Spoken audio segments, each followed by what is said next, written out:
کچھ ایسے بھی ہیں جنہوں نے روزے تو رکھے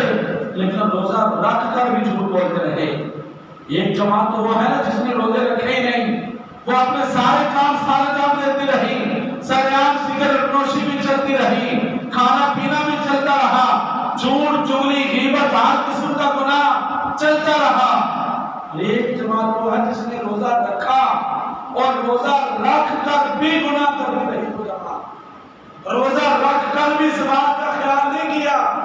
کہ میں نے بڑا احسن عمل کیا ہوا ہے، میں نے اس رب کی رضا کی خاطر کھانا پینا چھوڑا ہوا ہے۔ چونکہ میرے اور آپ کے رسول علیہ السلام نے ارشاد فرمایا انما الاعمال بالنیات، ہر عمل کا دار و مدار نیت پر ہے، جیسی نیت ہوگی ویسا اجر ملے گا، ویسا ثواب ملے گا۔ اب غور کرو، روزہ رکھا ہے، رمضان کی فضیلت کو، اس کی روزے کی اہمیت کو واضح کرنے کے لیے رسول کائنات علیہ السلام کی مبارک حدیث پاک حضور نے فرمایا بہت سارے لوگ ایسے ہیں رمضان میں وہ روزہ تو رکھتے ہیں لیکن سوائے بھوک اور پیاس کے انہیں کچھ نہیں ملتا، اور اس کی اہمیت کو واضح کرنے کے لیے فرمایا اگر کوئی بندہ رمضان کا روزہ چھوڑ دے اور اس کی قضا کے لیے رمضان کے بعد روزہ رکھے تو فرمایا اس قضا کے بدلے میں غیر رمضان میں 11 مہینے نہیں پوری زندگی میں روزے رکھتا رہے، وہ قضا ادا تو ہو جائے گی لیکن جو ثواب رمضان میں روزہ رکھنے کا تھا وہ پوری زندگی میں روزے رکھتا رہے اتنا ثواب نہیں ملے گا۔ یہ رمضان کے روزے کی اہمیت کو واضح کرنے کے لیے حضور نے فرمایا ہے۔ اب مشقت ادھر بھی ہے، اور مہینوں میں روزہ رکھے تو بھوک پیاس ادھر بھی ہے، گرمی کی شدت ادھر بھی ہے، اپنے آپ کو ٹھنڈے یا پانی سے روکے رکھنا ادھر بھی ہے، لیکن رمضان میں بھی یہی کچھ تھا۔ ثواب اتنا کیوں نہیں، اجر اتنا کیوں نہیں؟ فرمایا اس لیے نہیں کہ رمضان کا مہینہ خاص تھا اور پہلے باقی 11 مہینے تم کھاتے رہے اپنی مرضی سے، جب دل چاہا کھایا، جب دل چاہا پیا، جب دل چاہا سوئے، جب دل چاہا اٹھے، لیکن اب رمضان خاص مہینہ ہے، اس میں تمہیں ایک خاص وقت میں بتایا گیا تم نے اس وقت کھانا ہے، اس وقت نہیں کھانا، غروب آفتاب کے وقت پہ کھانا، تم نے رات کو سونا نہیں ہے، نماز تراویح ادا کرنی ہے، رب کا قرآن سننا ہے، اس کے بعد نیند پوری کرنی ہے، اور رات کے آخر میں صبح تک سوئے نہیں رہنا، سورج نکلنے تک سوئے نہیں رہنا، اذان سے پہلے اٹھ کر رب کی مرضی کے مطابق پھر روزہ رکھنا ہے۔ اب پہلے کھاتا تھا تو اپنی مرضی سے، پیتا اپنی مرضی سے تھا، اٹھتا جاگتا سوتا اپنی مرضی سے تھا، لیکن رمضان میں سب کچھ رب کی مرضی سے۔ اب اپنی مرضی پیچھے ہے، رب کی مرضی آگے ہے، رب تعالیٰ کی رضا کی خاطر کھا رہا ہے، پی رہا ہے، لیکن تب جب رب کا حکم ہے۔ ایمان سے بتاؤ، ایک بندہ اپنے رب کی رضا کے لیے 3 بار کھانا پینا چھوڑ دے، کمرے میں تنہا ہو، فریج ہو، ٹھنڈا پانی ہو، ساری باتیں پیچھے کر دو، بندہ وضو کرنے لگے، پانی کلی کے لیے منہ میں ڈالے، ظہر عصر کا وقت ہو، پیاس شدت کی لگی ہو، روزہ رکھا ہوا ہو، کلی کے لیے پانی منہ میں ڈالے، اتنے احتیاط سے وہ کلی کرتا ہے کہ پانی کا ایک قطرہ میرے حلق سے نیچے نہ اترے۔ بتاؤ یہ کس کی برکت ہے؟ رمضان کی۔ کس کی برکت ہے؟ یہ رمضان کی وجہ سے اس کے دل میں یہ احساس پیدا ہو گیا کہ مجھے کوئی دیکھے نہ دیکھے، اگر وہ کلی والا پانی بندہ نیچے بھی اتار لے کسی کو کیا خبر، اسے خود ہی پتا ہے نا، لیکن وہ نہیں اتارتا، اس کا یقین کامل ہو چکا ہوتا ہے کہ کوئی دیکھے نہ دیکھے، میرا رب تو مجھے دیکھ رہا ہے، میرا رب مجھے دیکھ رہا ہے۔ ارے لوگوں سے کی رضا کی خاطر وہ پانی کا ایک قطرہ اپنے حلق سے نیچے نہیں اتارتا، ایک لقمہ بغیر وقت ہوئے اپنے حلق سے نیچے نہیں اتارتا، تو مجھے بتاؤ رمضان خاص ہوا کہ نہ ہوا؟ یہ رمضان خاص تھا تو اس نے یہ عمل کیا، ورنہ پہلے تو وضو کر کے پانی بھی پی لیتا تھا، باہر سے آیا گرمی لگی ٹھنڈا یا پانی بھی پی لیا، بھوک لگی جب بھی لگی کھانا بھی کھا لیا۔ اللہ فرماتا ہے میرے بندو پہلے کھاتے تھے اپنی مرضی سے، اب کھاتے ہو میری مرضی سے۔ تو یہ رمضان کی فضیلت اور اہمیت ہے کہ اللہ پاک کی رضا کی خاطر بندہ روزہ رکھ کر اپنے رب کو ناراض نہیں کرتا۔ نیت ایک ہے کہ میرا رب مجھ سے راضی ہو جائے، اللہ کی بارگاہ میں پہنچتی بھی نیت ہے، یہ بھوک اور پیاس نہیں پہنچتی جو 11 مہینوں میں بقیہ بھوک پیاس تھی اور رمضان والے بھوک پیاس، ان دونوں برابر نہیں ہو سکتی۔ اللہ خود قرآن میں فرماتا ہے لَن يَنَالَ اللَّهَ لُحُومُهَا وَلَا دِمَاؤُهَا وَلَكِنْ يَنَالُهُ التَّقْوَىٰ مِنْكُمْ۔ اے بندو تمہارا کوئی عمل ایسا جو تم ظاہر کرو، تمہارے گوشت ہو خون ہو کوئی عمل ہو، اگرچہ قربانی کے حوالے سے آیا ہے لیکن اس کا آخری ٹکڑا بڑا اہمیت کا اور آج کے موضوع کے ساتھ مطابقت رکھتا ہے کہ وَلَٰكِنْ يَنَالُهُ التَّقْوَىٰ مِنْكُمْ، کہ رب کی بارگاہ میں تو تمہارے دلوں کے ارادے پہنچتے ہیں، نیتیں پہنچتی ہیں، تمہارے دل میں رب کی رضا ہے یا نہیں ہے، اللہ تعالیٰ یہ دیکھتا ہے۔ اس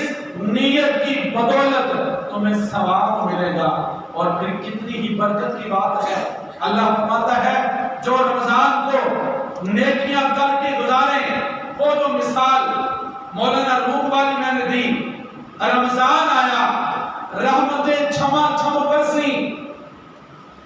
فائدہ ان لوگوں نے حاصل کیا جن لوگوں نے اپنے دل کو نیکی کے لیے تیار رکھا ہوا، جنہوں نے یہ سمجھا تھا کہ رب ذوالجلال کی طرف سے ماہ مبارک آیا ہے، نیکیوں کا مہینہ آ گیا ہے، رب تعالیٰ کی طرف سے رضا کا مہینہ آ گیا، اجر کا مہینہ آ گیا، وہ نیکیوں میں آگے بڑھ گئے، تہجد گزار بن گئے، قرآن کی تلاوت کرنے والے بن گئے، سارے نیک عمل کرنے والے بن گئے، اس لیے کہ اس مہینے میں رب جلدی راضی ہو جاتا ہے، ہر نیکی کا اجر بڑھ جاتا ہے، ثواب مل جاتا ہے۔ اور دوسری طرف وہی بندے جنہوں نے رمضان کو 11 مہینوں کی طرح گزارا، رب ذوالجلال نے دونوں کے لیے قرآن کریم فرقان حمید میں ارشادات عالیہ موجود ہیں، فرمایا ان الذین آمنوا وعملوا الصالحات اولئک هم خیر البریہ۔